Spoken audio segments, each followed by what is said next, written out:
The anti-Hindu racist mafia, the New York Times, just dropped a salvo of anti-Hindu venom disguised as journalism. This isn't some noble quest for truth, it's a textbook hit job, a masterclass in hate speech that's engineered to shred the legitimacy of the indigenous Hindu sovereignty and sabotage the Hindu-indigenous alliances across the entire globe. Let's take a look at the mouthpieces behind your disgrace.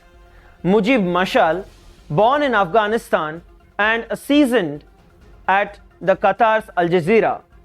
Maria Silvia Trigo, peddling her leftist playbook from Bolivia, and Pragati KB, tethered to radical rags like The Hindu and The Dissent magazine. This rogue trio of these so-called social justice warriors, these hypocrites come together with one mission to attack the indigenous Hindu leadership and to erase our sovereign voice.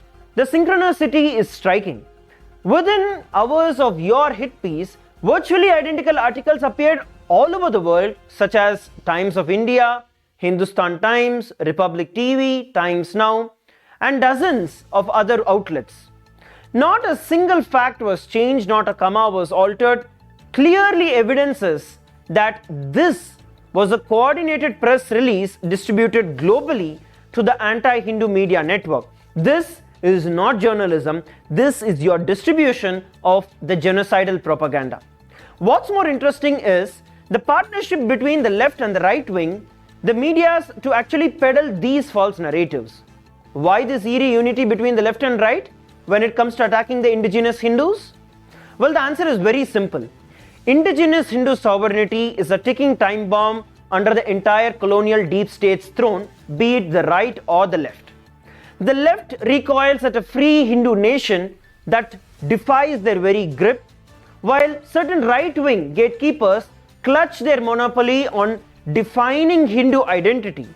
You whisper Hindu next to sovereign and you see that these established lapdogs snap into attack mode, desperate to decredit it. Your calculated targeting of the Supreme Pontiff of Hinduism, dragging him into agreements that he is not involved, lays bare the anti-Hindu racist news cartel's endgame. Not the truth, but a ruthless vendetta to crush the Hindu leadership, to block the resurgence of the indigenous traditions that dare defy your colonial overlords. This is not just an assault on KAILASA, it is your war on the religious liberty and the indigenous dignity, paving way for ethnic cleansing of Hindus. New York Times, your narrative actually collapses under the weight of your own contradictions. Your headlines declares that the Hindu nation was fake, but its land grabs in Bolivia was real. This paradox exposes your intellectual dishonesty. If KAILASA is fictional as you claim, how could it execute a real land transaction? If these were actual land agreements, then by the very definition of KAILASA cannot be fictional. Your propaganda apparatus cannot maintain logical consistency even with one single headline. What's even more revealing is your casual reference to, quote unquote, 20 people associated with KAILASA being arrested for land trafficking. Now, this is a peculiar term that is invented for your hit piece. Yet, these supposedly, quote unquote, arrested criminals were not prosecuted, they were not jailed in Bolivia, but they were simply sent back to their home countries, which is India, US, Sweden and China. Which legitimate criminal investigation ends with suspects being released to their home countries without charges, trials or extradition requests. This fabricated criminal narrative collapses under basic scrutiny, which is precisely why you, corporate colonial media, obsessively repeat the allegations while deliberately obscuring the outcome. No crime was committed, and that is the reason why no charges were pressed. You are not reporting, you are spinning a hate speech to fuel ethnocide. You go on to say that representatives of this non-existent country have given statements at the UN and posed for photos with global statesmen, American congressmen and the mayor of Newark. New York Times, your characterization of KAILASA as a non-existent country or a self-proclaimed nation represents a fundamental attack on the indigenous sovereignty and the self-determination rights that vest in us. This is not merely a semantic disagreement between two entities, but a calculated attempt by you, the fake news machine, to erase the existence of the indigenous Hindu communities worldwide with your hate-filled agenda. Let's address your colonial propaganda with facts. Point number 1. By what authority do you, the anti-indigenous colonial mouthpiece, New York Times, claim the power to recognize or de-recognize nations? Even the United Nations, by its virtue of its own declaration, it states that it is neither a state nor a government and does not possess any authority to recognize states. As an organization of independent states, it may admit new members, but it does not quote-unquote recognize nations as per their very own mandate. Furthermore, KAILASA fulfills all the criteria for statehood that is established as per the Montevideo Convention on the rights and duties of states. 4 major points. These are 1. Permanent population, 2. Defined territory, 3. Government, and 4. Capacity to enter into international relations. The Montevideo Convention explicitly states in Article 3 that the political existence of a state is independent of the recognition by other states. Article 13 of the Charter of the Organization of American States further reinforces the political existence of the state is independent of the recognition by other states. Even before being recognized, the state has the right to defend its integrity and independence. KAILASA's juridical statehood is a legitimate sovereign subject under international law. KAILASA is a sovereign subject under international law, possessing distinctive attributes derived from the Supreme Pontiff of Hinduism's inheritance of unbroken succession and the revival of 21 ancient Hindu sovereign states and ecclesiastical historical institutions. Your racist journalists' attempts to strip KAILASA of its rightful recognition demonstrates a very troubling disregard for the right to self-determination of the indigenous people, a right that is explicitly protected by the international law, including the United Nations Declaration on the Rights of Indigenous People. You are the colonial mouthpieces of the deep state whose systematic campaign against KAILASA reflects your fear of the indigenous revival that threatens the very establishment of your power structure. Your real aim is blocking the indigenous Hindus from their rightful place with your genocidal media lies. You go on to place false narratives that KAILASA's leader, a fugitive holy man, known as Swami Nithyananda, aka His Divine Holiness the Supreme Pontiff of Hinduism, and you go on to say that he fled India after being accused of rape, torture and child abuse. You hate speech mongers, New York Times, your vicious attacks against the Supreme Pontiff of Hinduism reveals your systematic campaign of the religious persecution against the Hindu leadership, specifically the Supreme Pontiff of Hinduism and the entire Hindu diaspora. Let's address your false allegations with documented facts one by one. First, the Supreme Pontiff of Hinduism is not a fugitive who fled India. He is a persecuted religious leader who has been systematically targeted through lawfare, and there are over 22 reports by the United Nations that very clearly recognize the persecution against the Supreme Pontiff of Hinduism. Moving on to the next. In 2012, the Karnataka High Court declared the Supreme Pontiff of Hinduism's arrest as quote-unquote illegal, without any authority, contrary to law and without any jurisdiction, quashing the entire unlawful proceedings. In fact, the photographs of this very illegal arrest is used as the cover picture of your New York Times article, thereby using the photograph of persecution of the Supreme Pontiff of Hinduism to persecute the Supreme Pontiff of Hinduism and his community even more. Moreover, the use of this photograph amounts to direct contempt of court, and I want you to mark that, New York Times.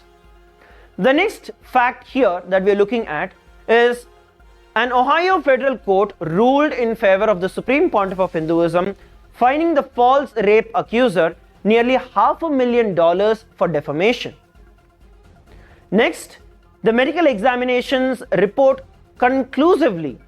They demonstrate that the Supreme Pontiff of Hinduism's physical condition makes the allegations of rape biologically impossible. The Supreme Pontiff of Hinduism's testosterone was measured at 12.5 nanograms per deciliter, that's less than 6% of the minimum normal level. The next, on February 2nd, 2024, the Gujarat High Court completely exonerated the Supreme Pontiff of Hinduism of all false charges of abduction and kidnapping. Moreover, multiple prominent human rights advocates, including K.C. Jeffrey Robertson, who is a former UN Justice Council jurist, have documented the persecution of the Supreme Pontiff of Hinduism. And that is the reason, taking the response of Interpol has categorically refused any request to issue any notices against the Supreme Pontiff of Hinduism, recognizing the political nature of the persecution. You anti-Hindu deep state media deliberately suppress all these judicial exonerations, demonstrating your malicious intent to persecute the Hindu leadership. Your continued promotion of allegations, explicitly rejected by the courts worldwide, reveals that this is not journalism but a targeted religious persecution, a genocidal propaganda machine at work. The question remains, why do you corrupt media continue to promote all these allegations that are explicitly rejected by multiple courts? Well, the answer is very clear. Your agenda is not the truth but systematic persecution of the Hindu leadership to prevent the global revival of the indigenous Hindu traditions. You go on to claim that the officials in Bolivia said they had arrested 20 people associated with KAILASA, accusing them of land trafficking after they negotiated a 1,000-year deal with the indigenous groups in the Amazon. New York Times, let's be absolutely clear about a few things here. The agreements in question were between a US-based Hindu organization and the indigenous Bolivian communities. These are conservation partnerships that explicitly respect the indigenous sovereignty and their ownership. They are not land accusations or, as you allege, land grabs in any sense. The Supreme Pontiff of Hinduism is not a signatory to any of these agreements, and by deliberately misattributing these agreements, you corrupt media reveal your intention to attack the entire Hindu diaspora. Let's look at what actually is there in those agreements. 1. Support for environmental protection and sustainable management. 2. Preservation of indigenous knowledge. 3. Humanitarian aid and development assistance. 4. Cultural exchanges and promotion of indigenous rights. Now, all of these agreements are in full compliance with the Bolivian law and the ILO convention. This is endorsed by the indigenous leaders who retain sovereignty under Bolivia's constitution. Article 30 of the Bolivian constitution explicitly guarantees the indigenous people the right to self-determination and territoriality. It further ensures the right to maintain their own institutions. Article 403 of the Bolivian constitution states that the integrity of the indigenous territory is recognized, which includes the right to maintain, develop their own forms of economic, cultural, and spiritual life.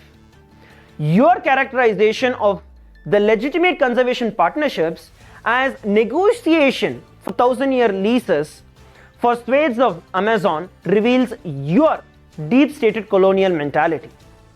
Why do your biased media believe that these constitutional rights apply to everyone except for indigenous Hindus and their partners? The implications are clear. You media mafia believe the indigenous community should only engage with the Western approved colonial partners. You are not journalists, you are racists, pushing a colonial agenda laced with hate speech. Furthermore, allegations that you place are the agreements were declared void and Kailasians were deported not to Kailasa but to the actual home countries. New York Times, here's the most revealing aspect of this entire fabricated controversy. See, if the individuals were truly arrested for the serious crime of land trafficking as you allege, why were they then simply deported back to their home countries, as you say, to India, US, Sweden and China, rather than being prosecuted under Bolivian law? Let's think logically for a moment. When someone commits an actual crime on the Bolivian soil, the standard legal procedure is to prosecute them in Bolivia, not to simply send them back home as you claim. What kind of criminal investigation ends with the suspects being released to their home countries without any charges or trials?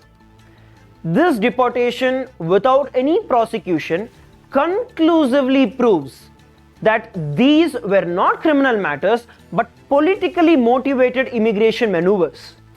This reveals your entire criminal narrative as a complete fabrication. No crime was committed, which is precisely why no one was charged with crimes. You, the establishment media, deliberately obscure this crucial fact because it completely destroys your false narrative of land grabbing and fraud.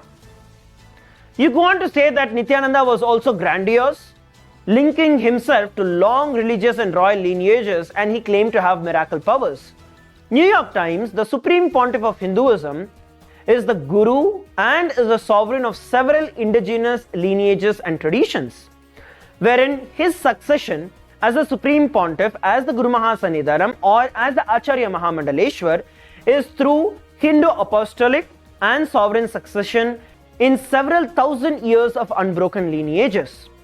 For example, the Shamala Pita Sarvagnya Pitam is more than 5,000 years old, and the Supreme Pontiff of Hinduism is coronated as its 293rd Pontiff and Emperor.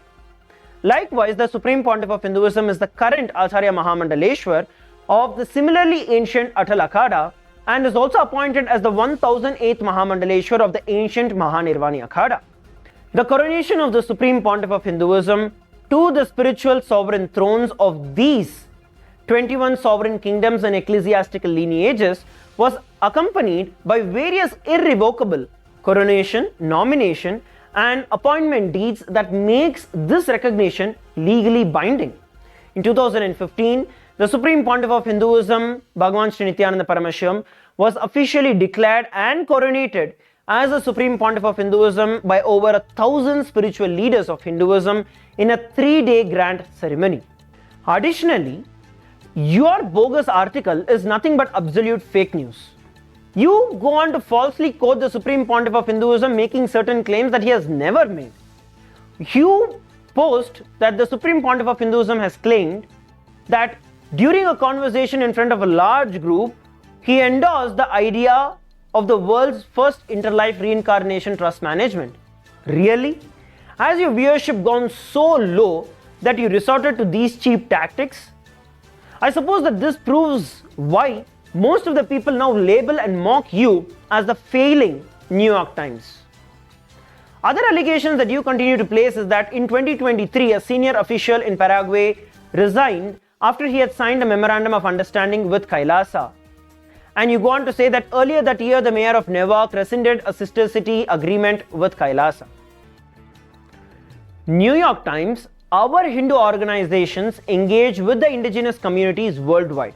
This is not a pattern of fraud, but a systematic commitment to global indigenous solidarity, cultural preservation, and mutual support between two persecuted communities. These engagements include humanitarian aid, cultural exchange, environmental conservation, and diplomatic relationship building, all standard international activities that you, the woke media, would never question the Western organizations. Your disinformation pipeline deliberately mischaracterizes legitimate diplomatic and humanitarian engagements as fraud or problems without providing any evidences of actual illegality or harm. Your vague references to similar issues in multiple countries mask the absence of any actual legal findings against the Hindu organizations in these jurisdictions. The allegation itself reveals your New York Times colonial mindset, that indigenous communities worldwide should remain isolated from each other, engaging only with colonial approved partners. Your concern is not about fraud, but about preventing the development of a global indigenous solidarity movement that could challenge the colonial power structures. Furthermore, you are the corrupt colonial media whose fixation on Hindu indigenous partnerships while ignoring the systematic global exploitation of these indigenous communities by the extractive corporations reveals your selective concern. The real pattern of similar activities is colonial exploitation of indigenous lands that is being done worldwide by the very interests the legacy media outlets like you protect. You cover up for those elites. The question remains, why do you, the deep state media, uniquely scrutinize the Hindu organization's global indigenous engagement while accepting similar activities from colonial organizations as normal international relations? The answer is clear.